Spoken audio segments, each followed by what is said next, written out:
Assalamualaikum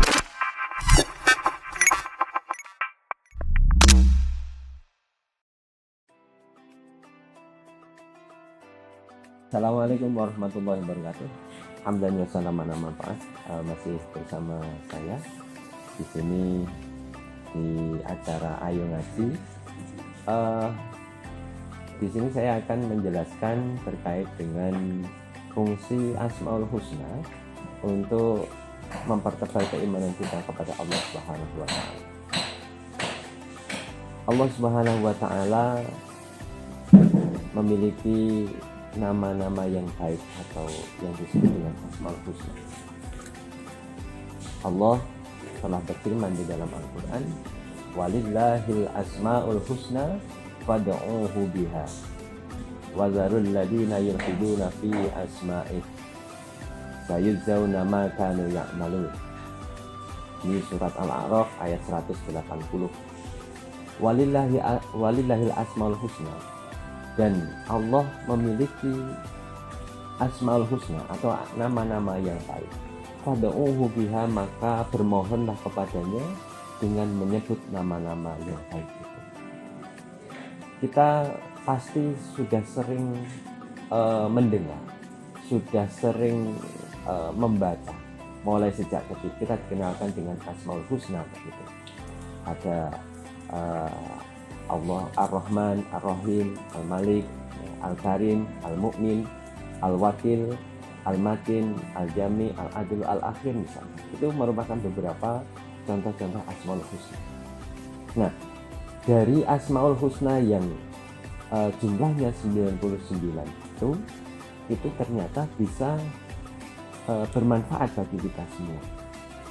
Salah satunya tadi fad'uuhu biha dijelaskan di dalam surat Al-A'raf ayat 180, yaitu bisa kita jadikan sebagai wasilah untuk memohon, meminta kepada Allah untuk dikabulkan doa-doa kita.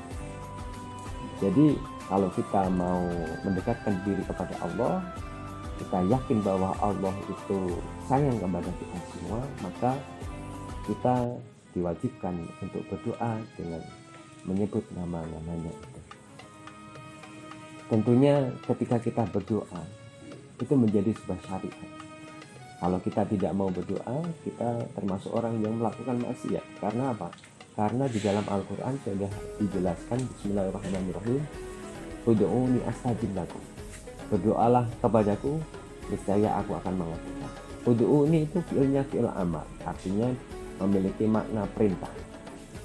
Para perintah untuk supaya kita itu mau berdoa. Ya, kalau kita tidak berdoa berarti kita termasuk orang yang sombong. Kalau kita mampu mencukupi kebutuhan diri kita sendiri tanpa minta pertolongan kepada Allah Subhanahu wa taala. Ya, kembali kepada surat Al-A'raf tadi, yaitu menjelaskan kepada kita bahwa Allah itu memiliki nama-nama yang baik atau yang disebut dengan Asmaul Husna. Kemudian Asmaul Husna ini berfungsi sebagai yang pertama untuk dijadikan wasilah agar doa-doa kita itu dikabulkan oleh Allah Subhanahu wa taala. Di dalam ayat itu di selanjutnya disebutkan wadzarul ladina yulhiduna fi asma'i. Wadzarul ladina, dan janganlah kita itu mengikuti orang-orang yang menyimpang dalam menyebut nama-nama yang baik. Jadi ternyata meskipun Allah memiliki Asmaul Husna,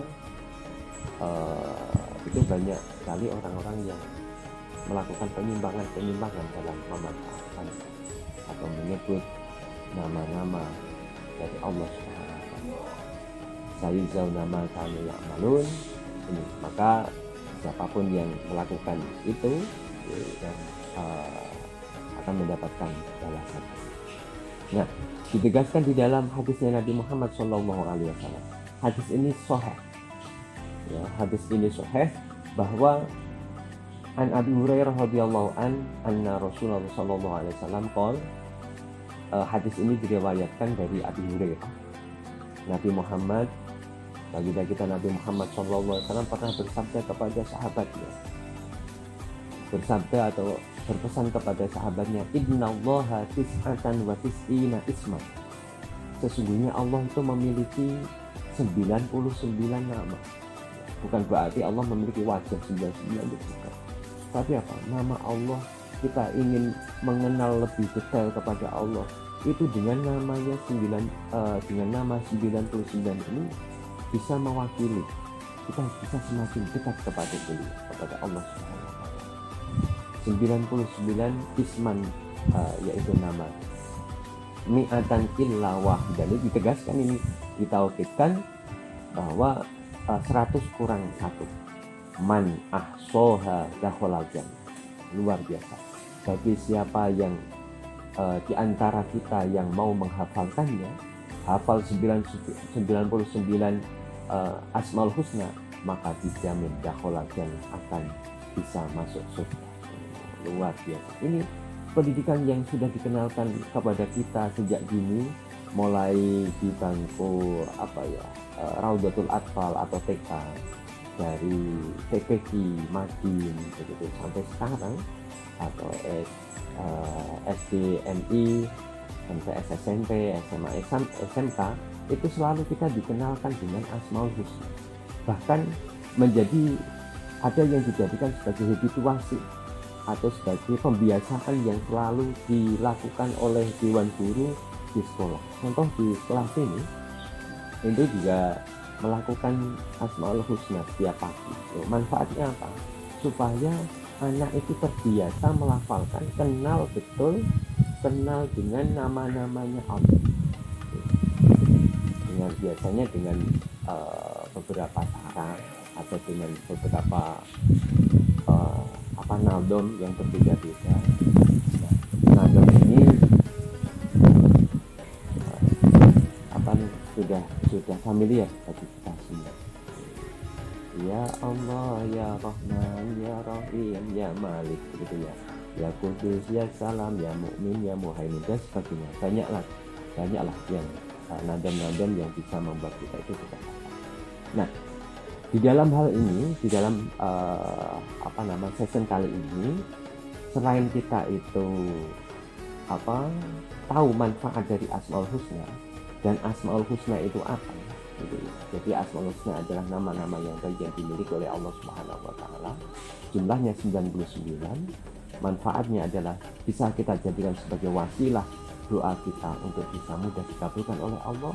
Kemudian kita bisa semakin dekat kepada Allah Subhanahu wa taala. Lebih dari itu, dengan Asmaul Husna kita akan mampu mudah untuk membangun kepribadian kita menjadi orang yang sempurna, yang Islam yang kafah, Islam yang baik, Islam yang rahmatan lil alamin. Jadi jangan sampai kita menjadi Islam yang radikal, Islam yang keras, gitu. Islam yang tidak mampu menciptakan perdamaian. Itu jangan sampai. Contoh yang pertama adalah Al-Karim. Al-Karim itu Allah memiliki Asmaul Husna. Al-Karim artinya yang maha mulia. Kemuliaannya Allah ini melebihi dari seluruh makhluk. Jadi saking mulianya Allah, gitu ya. Kita itu dicukupi apa yang tidak kita inginkan, sudah dicukupi. Jadi Allah itu maha mulia, derajatnya luar biasa. Jadi tidak mungkin Allah itu tergeser dengan perkembangan zaman atau kemajuan teknologi. Yang kedua, yaitu Al-Mu'min. Al-Mu'min itu Allah mampu memberikan ketenangan hati. Artinya apa? Ketika Allah mampu memberikan ketenangan hati, berarti potensi ketenangan hati pun diberikan kepada kita, gitu ya. Nah, oleh karena itu kita diperintahkan untuk bisa memberikan ketenangan hati kepada orang lain. Contoh, ketika kalian di perjalanan, itu harus mampu memberikan ketenangan hati, keselamatan bagi yang lain. Jangan sampai ketika berjalan menggunakan sepeda motor, ugal-ugalan, seenaknya sendiri, egois supaya cepat sampai, tetapi tidak memperhatikan di sekeliling kita, sehingga banyak yang terjadi kecelakaan. Itu namanya apa? Belum mengambil atau belum memahami dari intisari atau menjalankan kandungan dari Al-Mu'min. Kalau kita orang mukmin, maka kita harus bisa memberikan perdamaian kepada mereka. Jangan suka ngebom sesama muslim atau membunuh kepada sama muslim. Jadi orang yang membunuh orang Islam itu jelas akan masuk. Yang ketiga, ada al-wakil. Al-wakil ini maha mewakili. Allah itu memiliki al-wakil. Jadi artinya kita dianjurkan untuk tawakal kepada Allah Subhanahu wa taala. Jadi sudah melakukan ikhtiar, kemudian akhirnya tawakal atau berserah diri kepada Allah Subhanahu wa taala. Berserah diri itu ya digambarkan ketika kita memberikan kepercayaan kepada orang lain, maka jangan sampai kita selalu usul di belakang nih. Misalkan sudah, kalau kita mau beli sepeda motor, setidaknya di awal itu kita sudah menentukan jenisnya apa, ya, sepedanya mereknya apa, warnanya apa, harganya berapa, kan sudah seperti itu. Nah, berikutnya kita pasrah. Jangan sampai ketika sudah pasrah masih masih tidak percaya. Nah, begitu juga kita, ketika kita sudah pasrah kepada Allah, kita sudah berusaha, kita harus totalitas pasrah kepada Allah. Jangan sampai kita selalu protes kepada Allah, sudah bekerja masih protes. Nah, kemudian ada al-matin, maha kukuh. Jadi gelombang pandemi saat ini kita harus kukuh pendirian bahwa Allah yang menjadi tumpuan kita, jangan yang lain. Ini kita harus mampu menjalani. Kemudian al-jami', bahwa Allah itu mampu mengumpulkan, luar biasa. Jangan dikira Allah tidak mampu mengumpulkan seluruh manusia dari yang pertama diciptakan sampai akhir nanti. Jadi kapan itu? Di hari kiamat. Ya, itu nanti seluruh manusia, seluruh hewan dikumpulkan oleh Allah Subhanahu dengan di satu tempat. Kemudian al-adl, Allah memiliki sifat al-adl atau maha adil. Ya, jadi kita juga ketika menjadi muslim, setidaknya harus mampu menjadi orang yang adil. Dengan adil itu bukan sama rata, tetapi proporsional. Ya, proporsional. Kemudian adil ini contohnya ketika kita sibuk, ya, kita harus adil kepada diri kita dan kepada Allah Subhanahu wa taala. Jangan sampai egois, yang mampu mencukupi kebutuhan kita itu dengan bekerja, tapi kita lupa kepada Allah, tanggung jawab untuk sholat, tanggung jawab untuk sedekah, tanggung jawab untuk zakat. Dan al-akhir, Allah itu tidak Allah maha adil. Artinya tidak ada yang awali dan tidak ada yang nih. Jadi demikian kesempatan pertemuan kali ini, semoga bermanfaat. Dengan Asmaul Husna, ya, bisa meneguhkan kembali keimanan kita kepada Allah Subhanahu wa taala, dan kita bisa selamat dari mulai di dunia hingga akhirat. Amin ya rabbal alamin. Assalamualaikum warahmatullahi wabarakatuh.